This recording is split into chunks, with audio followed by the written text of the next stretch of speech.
రకరకాల రంగులతో Telangana state art gallery ఇంద్రధనస్సును తలపిస్తోంది. హైదరాబాద్ ఆర్ట్ ఫెస్టివల్ పేరుతో కొలువైన చిత్రాల ప్రదర్శన ప్రతి ఒక్కరిని అలరిస్తోంది. హైదరాబాద్ ఆర్ట్ సొసైటీ వజ్రోత్సవ వేడుకల్లో భాగంగా ఈ ఆర్ట్ ఫెస్టివల్ను ఏర్పాటు చేశారు. ఎన్నో రకాల కళాకారుల సందేశాత్మక చిత్రాలు ప్రత్యేక ఆకర్షణగా నిలుస్తున్నాయి. ఈ ప్రదర్శనలో దేశం నలుమూలల నుంచి కళాకారులతో పాటు విదేశీ కళాకారులు రూపొందించిన పెయింటింగ్స్ కూడా కొలువుదీరాయి.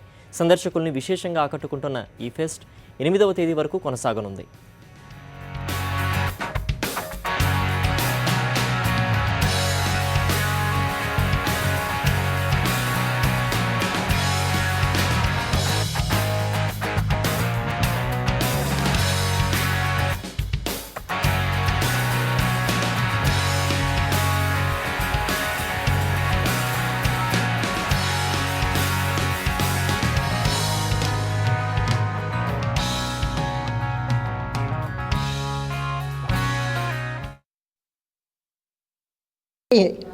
ఆర్టిస్టుల్ని, ప్రపంచ స్థాయి కళాకారుల్ని, అంటే పెయింటింగ్ ఆర్టిస్టులు వాళ్ళందరినీ కూడా పిలిపించి మరి ప్లాటినం జూబ్లీ చేసేయడమే కాకుండా మాలాంటి వారందరికీ మంచి పెయింటింగ్స్ మీద కూడా కాస్త నాలెడ్జ్, కాస్త ఇంట్రెస్ట్ కలిగే విధంగా రమణారెడ్డి గారు ఏర్పాటు చేసినందుకు వారిని మనసారా అభినందిస్తూ చాలా ఆనందంగా ఉంది.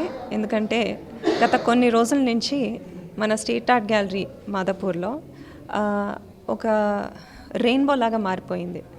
ఇన్ని సంవత్సరాల నుంచి స్టేట్ ఆర్ట్ గ్యాలరీకి వస్తున్నా కూడా ఈ హైదరాబాద్ ఆర్ట్ సొసైటీ ఆర్గనైజ్ చేసిన ఈవెంట్ చాలా అందంగా ఉంది. ఇంతమంది కళాకారులు హైదరాబాద్లో ఉన్నారంటే చాలా ఆశ్చర్యకరమైన విషయము. Because there is so much variation in work. So మామూలుగా ఒక షో జరిగినప్పుడు ఒక 10 మంది ఆర్టిస్ట్ అలా కాకుండా ఇక్కడ 100 కొద్ది ఆర్టిస్ట్ ఉన్నట్టు అనిపిస్తుంది. అది చాలా వండర్ఫుల్ ఫీలింగ్.